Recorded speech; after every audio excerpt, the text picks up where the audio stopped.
Christ Triumphant, May 5th, Daily Devotional by Ellen G. White.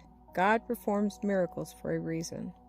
And the priests that bare the ark of the covenant of the Lord stood firm on dry ground in the midst of Jordan.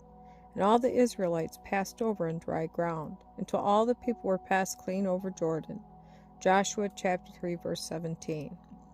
At this time of the year, in the spring season, the melting snows of the mountains had so raised the Jordan that the river overflowed its banks, making it impossible to cross at the usual fording places.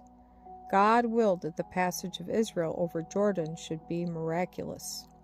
At the appointed time began the onward movement, the ark borne upon the shoulders of the priests, leading the procession. All watched with deep interest as the priests advanced down the bank of the Jordan. They saw them with the sacred ark move steadily forward toward the angry, surging stream, till the feet of the bearers were dipped into the waters.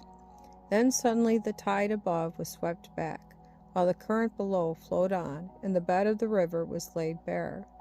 When the people had all passed over, the ark itself was borne to the western shore. No sooner had it reached a place of security, and the soles of the priests' feet were lifted up unto dry land. Then the imprisoned waters, being set free, rushed down, a resistless flood, in the natural channel of the stream. Coming generations were not to be without a witness to this great miracle. While the priests bearing the ark were still in the midst of Jordan, 12 men previously chosen, one from each tribe, took up each a stone from the riverbed where the priests were standing, and carried it over to the western side. These stones were set up as a monument in the first camping place beyond the river. The influence of this miracle, both upon the Hebrews and upon their enemies, was of great importance. It was an assurance to Israel of God's continued presence and protection, an evidence that he would work for them through Joshua as he had wrought through Moses.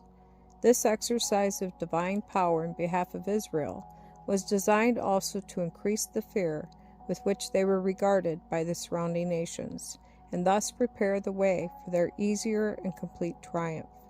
To the Canaanites, to all Israel, and to Joshua himself, unmistakable evidence had been given that the living God, the King of heaven and earth, was among his people, and that he would not fail them nor forsake them.